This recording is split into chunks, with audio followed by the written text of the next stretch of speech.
तो दोस्तों स्वागत है आप लोग का ट्रिपल सी क्लास रामघाट में। जैसा कि हम आप लोग को पढ़ा रहे थे रूस में बोल्शेविक क्रांति।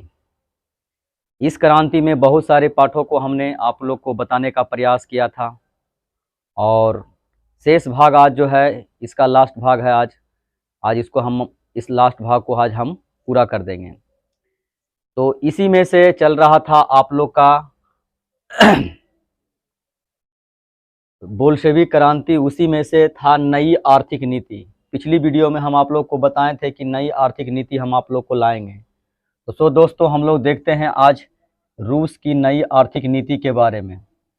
तो रूस की जो नई आर्थिक नीति जो है ये लेनिन ने 1921 ईस्वी में लाए थे। ठीक, जैसा कि हम यहाँ पे लिखे हैं नई आर्थिक नीति, अर्थात इंग्लिश में न्यू इकोनॉमिक पॉलिसी। ये आया था 1921 ईस्वी में। इस नई आर्थिक नीति को लाने के पीछे लेनिन का क्या उद्देश्य था, इस नई आर्थिक नीति को क्यों लाया गया? तो इस नई आर्थिक नीति को लाने के सबसे पहले जो मुख्य उद्देश्य थे, नई आर्थिक नीति लाने का जो मुख्य उद्देश्य था, व्यवहारिक कदम इसमें सबसे ज़्यादा उठाया गया था। क्योंकि हम आप लोग को पिछली कक्षा में बताए थे कि रूस में किसान कर के डर से अपने अनाजों को जला रहे थे, जिसके कारण रूस में भूखमरी की नौबत आ गया था। तो जो भूखमरी की जो नौबत आ गया था, उस भूखमरी को नौबत को दूर करने के लिए लेनिन ने नई आर्थिक नीति को लाए थे। और इस नई आर्थिक नीति में व्यवहारिक रूप से जो भी वहाँ पे चल रहा था उसी कदम को उठाने का प्रयास किया गया था। और इसमें किसी भी कोई बड़ा चीज़ इसमें लाने का प्रयास नहीं किया गया था, थोड़ा सा इसमें नवीनतम धारा को जोड़ने का प्रयास किया गया था। तो दोस्तों हम नई आर्थिक नीति में जो जो कदम उठाए गए थे उस कदमों को हम आज देखेंगे। सबसे पहला यहाँ पे लिखा हुआ है किसानों के अनाज लेने पर निश्चित कर लगाना। यानी कि दोस्तों यहाँ पे जो भी किसान से जो अनाज लिया जाएगा उस अनाज के एवज में उस पर कर लगा दिया जाएगा, और जो अनाज शेष बच जाएगा वह अनाज को किसान जो है अपने मनचाहा रेट पर जिधर भी चाहते हैं उधर भी आप मतलब बेच सकते हैं। इस प्रकार से एक नई आर्थिक नीति में रखा गया कि जो किसानों से अनाज लेने पर निश्चित कर लगाना, यानी कि जो अनाज लेंगे उस किसानों पर निश्चित कर लगाएंगे। उसके बाद में शेष अनाज है किसानों को उपयोग करेगा, यानी कि वह उसको जैसा मर्जी है वो वैसा अपना उपयोग करेगा। तो पहला पॉइंट आप लोग को समझ में आ गया होगा। दूसरा पॉइंट है कि जमीन राज का होगा, लेकिन उपयोग में जमीन किसान का होगी। यानी कि जो जितने भी रूस में जमीन है वो सारे जमीन राष्ट्र का होगा, यानी कि राज्य का होगा, लेकिन व्यवहारिक रूप से उसका उपयोग कौन करेंगे? तो किसान लोग करेंगे। अर्थात किसान लोग ही उस भूमि पर क्या करेंगे? अपना खेती करेंगे। तो ये नई आर्थिक नीति में दूसरा पॉइंट रखा गया। तीसरी पॉइंट क्या रखा गया कि 20 से कम कर्मचारी वाले उद्योग को चलाने की अनुमति दिया गया। यानी कि रूस में कहा गया कि जो भी रूस में कंपनी स्थापित है जो 20 से कम मतलब कि मजदूर रख कर भी चलाते हैं, ठीक ना, जो 20 से कम कर्मचारी भी है वो भी अपना उद्योग धंधा को स्थापित कर सकता है। तो ये तीसरा मतलब कि पॉइंट में नीति में रखा गया, यानी कि 20 से कम कर्मचारी वाले उद्योगों को चलाने की अनुमति मिल गया। चौथा पॉइंट में है कि उद्योग का विकेंद्रीकरण किया गया, यानी कि जो भी वहां पे उद्योग धंधे थे उसको विकेंद्रीकरण का मतलब होता है कि उद्योग धंधा को मतलब कि 2 या 3 या 4 मिलकर उस उद्योग धंधों को चला सकते हैं। यानी कि 2 या 3 उद्योगपति मिलकर पूंजी लगाकर उद्योग धंधा को चला सकते हैं, या उद्योग को एक देश तक नहीं दूसरे देशों तक भी मतलब इस उद्योग को स्थापित किया जा सकता है। इस प्रकार से यानी कि उद्योग का विकेंद्रीकरण कर दिया गया। इस प्रकार से चौथा पॉइंट में था। पांचवा पॉइंट में है कि विदेशी पूंजी सीमित और तौर पर आमंत्रित की गई, यानी कि जो हमारे पास विदेशी पूंजी है उसको सीमित रखना है। ज्यादा विदेश से हमें ऋण नहीं लेना और ना ज्यादा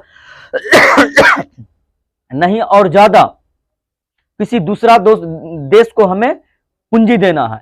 तो उसको पूंजी को मतलब सीमित कर दिया गया।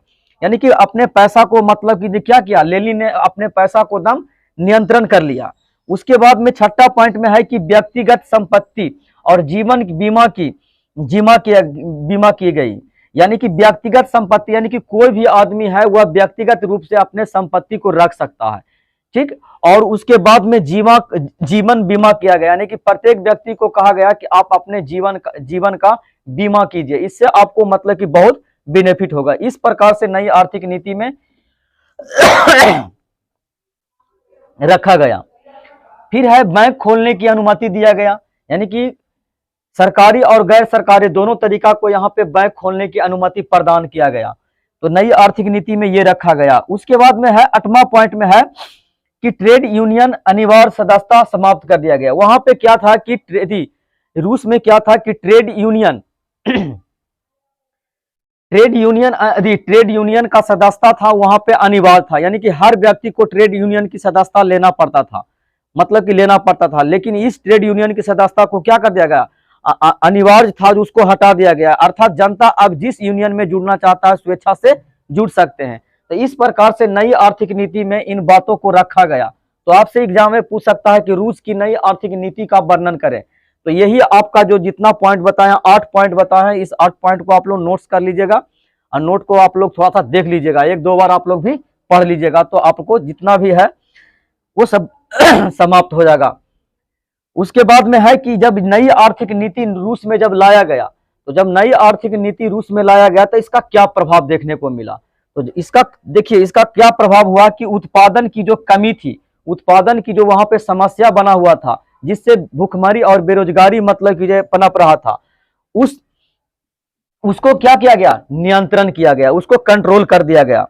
फिर उसके बाद में है कृषि एवं औद्योगिक का उत्पादन में वृद्धि हुआ। जब नई आर्थिक नीति आया, यानी कि नई आर्थिक नियम लागू किया गया, तो इस प्रकार देखा गया कि जो भी वहां पे कृषि के उत्पादन में काफी तेजी वृद्धि हुआ और उद्योग धंधा भी काफी तेजी से वृद्धि किया। इस प्रकार से नई आर्थिक नीति का प्रभाव रहा कि जो उत्पादन की जो समस्या थी उसको मतलब दूर किया गया, और साथ ही साथ कृषि में उद्योग धंधा में काफी तेजी से क्या हुआ, वृद्धि हुआ। इस प्रकार से मतलब नई आर्थिक नीति का प्रभाव रहा और नई आर्थिक नीति रहा।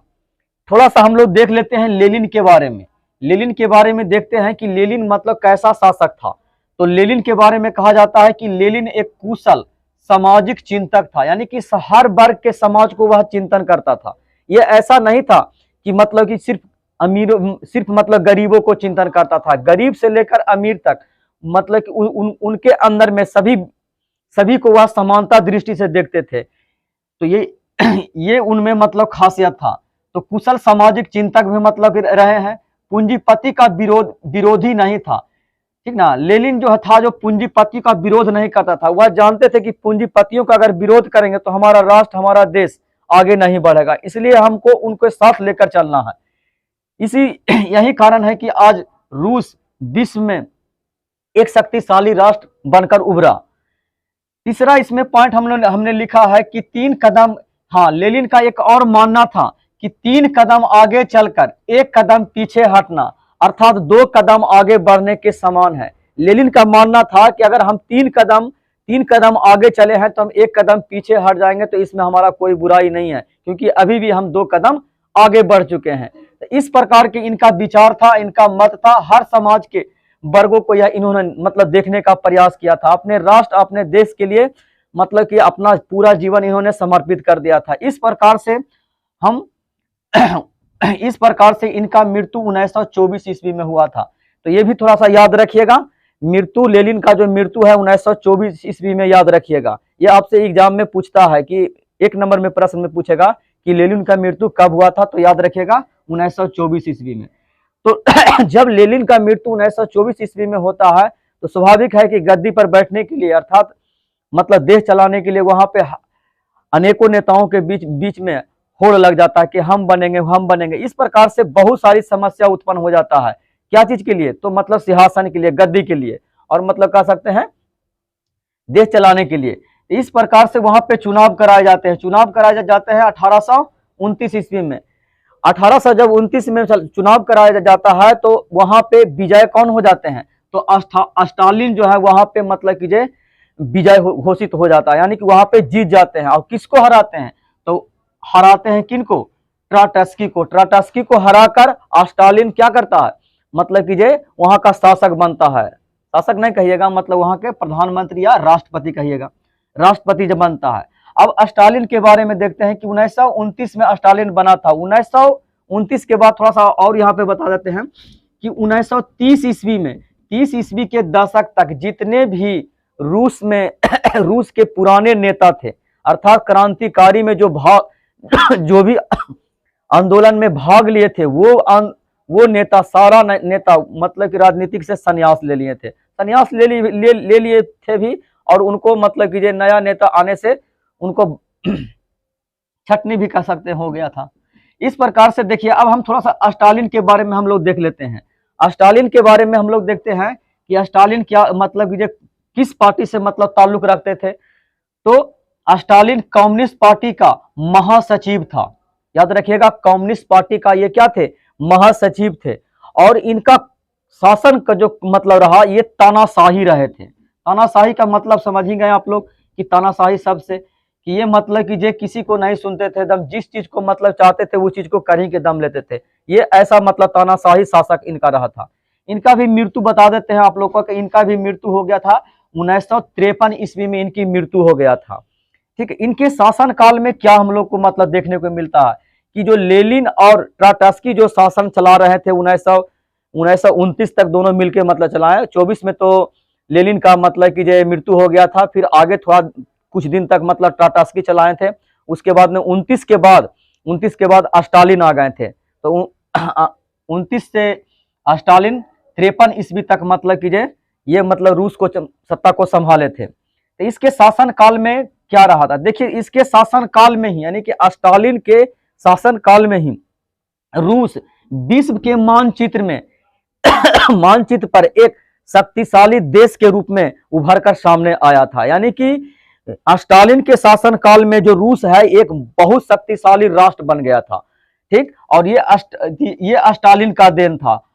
उसके बाद में है दूसरी पॉइंट, इसमें एक और दूसरी पॉइंट इसमें याद रखना है कि 3 पंचवर्षीय योजनाओं का इन्होंने मतलब कि शुरू किए थे। यानी कि 3 पंचवर्षीय योजना लाए, जिससे मतलब कि इस पंचवर्षीय योजना से इनका जो उद्योग धंधा था, कृषि था, यानी कि सभी क्षेत्रों में यह प्रगति किए। तीसरी पॉइंट में है कि उद्योग उन्नति के शिखर पर पहुंच गया था। यही कारण है कि इस यानी कि स्टालिन के शासन काल में जो उद्योग धंधे थे वो काफी उन्नति के शिखर पर पहुंच गए थे। कृषि का आधुनिकीकरण कर दिया गया था।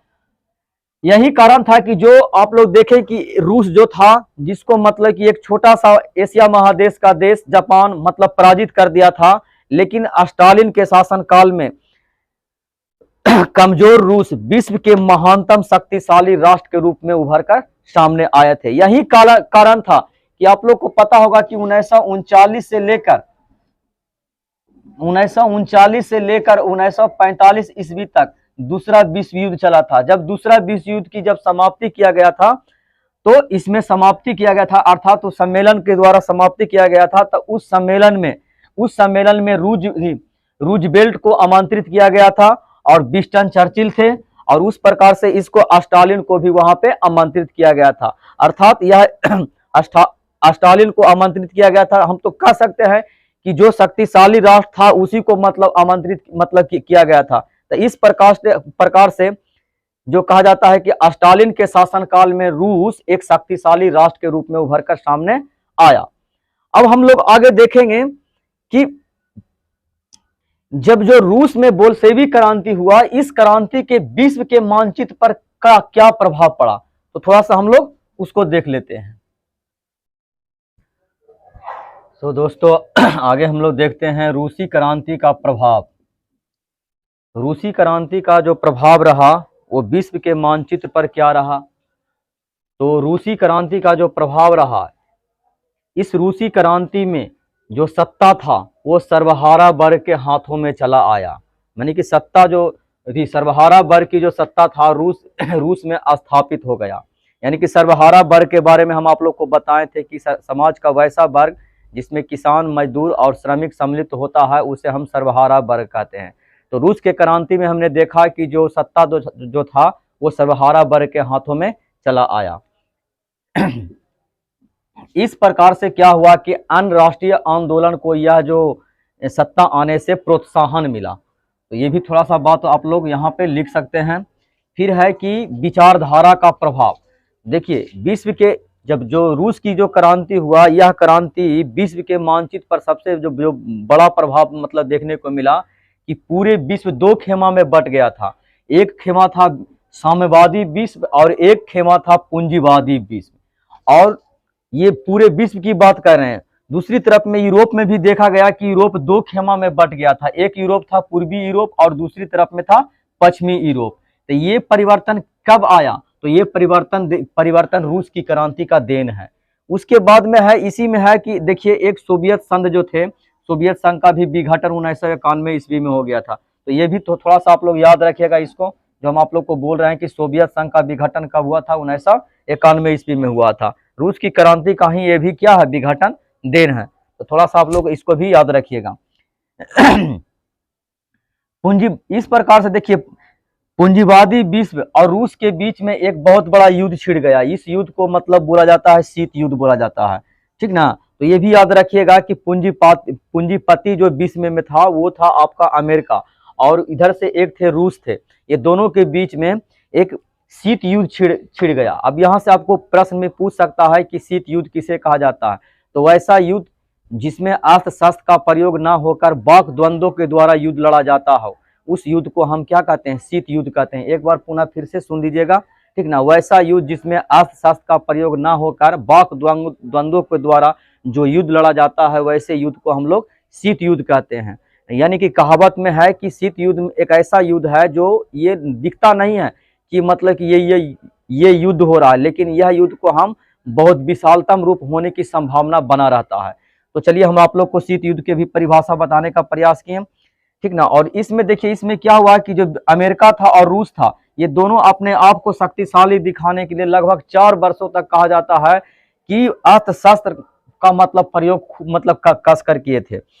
इसके बाद में चौथा पॉइंट में हमने लिखा है कि आर्थिक नियोजन के स्थान पर आर्थिक मॉडल आया, यानी कि नवीन आर्थिक मॉडल आया। तो ये किसकी देन है? तो रूस की क्रांति का ही देन है। जो पहले आर्थिक आयोजना चलता था, अब उस आर्थिक आयोजना के स्थान पर आर्थिक मॉडल लाया गया। फिर है कोची कि यह जो रूस की जो क्रांति हुआ, क्या यह रूस की क्रांति यहीं तक सीमित था? नहीं, ये एशिया और अफ्रीका में जितने भी राष्ट्रीय आंदोलन हुए, इस सभी राष्ट्रीय आंदोलन को ये क्या किए? आंदोलन को वैचारिक रूप से समर्थन देने का प्रयास किया गया। तो इस प्रकार से रूस की क्रांति का क्या होते हैं? रूस की क्रांति का प्रभाव विश्व के स्तर पर देखने को मिलता है। आप लोग का जो थोड़ा सा आप लोग का पीछे का जो 1 नंबर का जो प्रश्न है उसको हम बता देते हैं, आप लोग नोट्स कर लीजिएगा तो मतलब बेहतर रहेगा। आप लोग का 1 नंबर में जो प्रश्न है, 1 नंबरिया जो प्रश्न है, उसमें पहला प्रश्न है रूस में कृषि दासप्रथा का अंत कब हुआ? तो आप लोग को हम पढ़ाए थे कि 1891 ईस्वी में रूस में 91 बोलते हैं, सॉरी 1861 ईस्वी में, याद रखिएगा 1861 ईस्वी में रूस में कृषि दास प्रथा का अंत हुआ था। उसके बाद में है दूसरा प्रश्न में है कि रूस में जार का अर्थ क्या होता है? तो आप लोग इसमें रूस में जार का अर्थ होता है रूस का सम्राट। तीसरा प्रश्न में आपसे पूछा गया है रूस का सम्राट, याद रखिएगा कार्ल मार्क्स का जन्म कहाँ हुआ? तो कार्ल मार्क्स का जन्म बाबू जर्मनी में हुआ था। चौथा प्रश्न में आपका है साम्यवादी शासक का पहला प्रयोग कहाँ हुआ था? तो याद रखिएगा साम्यवादी शासक का पहला जो प्रयोग हुआ था वो आपका रूस में ही हुआ था। यूटोपियन समाजवादी कौन कौन थे कौन नहीं थे? तो यूटोपियन समाजवादी में देखिए, यूटोपियन समाजवादी में हम आप लोग को बताए थे कि प्रथम यूटोपियन समाजवादी जो मतलब सेंट साइमन थे, फॉरियर था, लुई ब्ला था, ठीक ना, रॉबर्ट ओवेन थे। तो इसमें हमारा पूछ रहा है कि कौन नहीं था? तो कौन नहीं में आप लोग याद रखिएगा कार्ल मार्क्स, मतलब कीजिए कार्ल मार्क्स नहीं थे। यही आप लोग को मतलब कीजिए है वैज्ञानिक समाजवाद का जनक था, उनको उपाधि दिया गया था, ठीक है। नेक्स्ट क्वेश्चन है बार एंड पीस पुस्तक के लेखक कौन है? तो ये याद रखिएगा टॉलस्टॉय थे। उसके बाद में बोल्शेविक क्रांति कब हुआ था? नवंबर 1917 वाला, याद रखिएगा। फिर है लाल सेना का गठन कौन किया था? तो लाल सेना का गठन ट्राटस्की ने किया था। लेनिन की मृत्यु कब हुआ था? तो हम आप लोग को बताइए कि 1924 में मतलब लेनिन का मृत्यु हुआ था। उसके में है ब्रेस्ट-लिटोवस्की की संधि किस देश के बीच में हुआ था, तो आप लोग को हम बताए थे कि रूस और जर्मनी के बीच में हुआ था। उसमें लेनिन ने क्या किए थे, युद्ध से प्रथम विश्व युद्ध से बाहर हो गए थे। इस प्रकार से आप लोग का 1 नंबर का प्रश्न था। उसके बाद में रिक्त स्थानों की पूर्ति करने वाला में थोड़ा देख लीजिए, रूस के क्रांति के समय शासक कौन था, तो इसमें भरा जाएगा जार निकोलस था। तो पहला वाला में जार निकोलस भर लीजिएगा। तो उसके बाद में है बोल्शेविक क्रांति का नेतृत्व किसने किया था, तो बोल्शेविक क्रांति का नेतृत्व बाबू लेनिन ने किया था। इस प्रकार से दूसरा में लेनिन भर लीजिएगा। तीसरा में है नई आर्थिक नीति, जो अब आज आप लोग को बताया नई आर्थिक नीति कब लागू हुआ था, 1921 ईस्वी में। और चौथा प्रश्न में आपका है कि रॉबर्ट ओवेन कहाँ का निवासी था, तो याद रखिएगा इंग्लैंड का निवासी था। और पांचवा में है समाज वैज्ञानिक समाजवाद का जनक कौन थे, तो कार्ल मार्क्स थे। इस प्रकार से हम आप लोग को 1 नंबर का प्रश्न और रिक्त स्थानों की पूर्ति करने वाला हम सभी करा दिए। अगर आप लोग का वीडियो अच्छा लगता है तो थोड़ा सा आप लोग लाइक कर दीजिएगा, अगर नए हैं तो थोड़ा सा सब्सक्राइब कर लीजिएगा, और जितना से जितना होता है आप लोग बाबू शेयर कर दीजिएगा, क्योंकि देखिए हम आप लोग के लिए इतना मेहनत करते हैं। और नई टॉपिक जो है हम आप लोग को नेक्स्ट वीडियो में लेकर आएंगे। शायद बायोलॉजी ला सकते हैं, अगर कमेंट कीजिएगा तो मतलब और दूसरा भी हम वीडियो ला सकते हैं। आप लोग को कैसा लगता है आप लोग कमेंट में लिखिएगा। नहीं लिखते हैं तो हमें मतलब थोड़ा सा मतलब निराशजनक होता है। तो थोड़ा सा आप लोग कमेंट में लिखिएगा कि हाँ, हम जो पढ़ाते हैं आप लोग का इतिहास, हम आप लोग को 2 चैप्टर 10th का पढ़ा चुके हैं, तो ये मतलब वीडियो कैसा लगता है लिखिएगा, तब ना हमें पता चलेगा। हम अकेले बोलते रहते हैं, आप उधर से कुछ रिप्लाई दीजिएगा तभी ना हमें पता चलेगा कि हाँ, हमारे जो पढ़ने वाले हैं, देखने वाले हैं, वो मतलब कीजिए उनका क्या विचार है। तो हम आगे आप लोग का जो नेक्स्ट वीडियो लाएंगे। आज के लिए मेरा सेवा इतना ही है। जय हिंद, जय भारत, जय जवान, जय किसान। या को चैनल को लाइक करें, सब्सक्राइब करें, शेयर करें। धन्यवाद।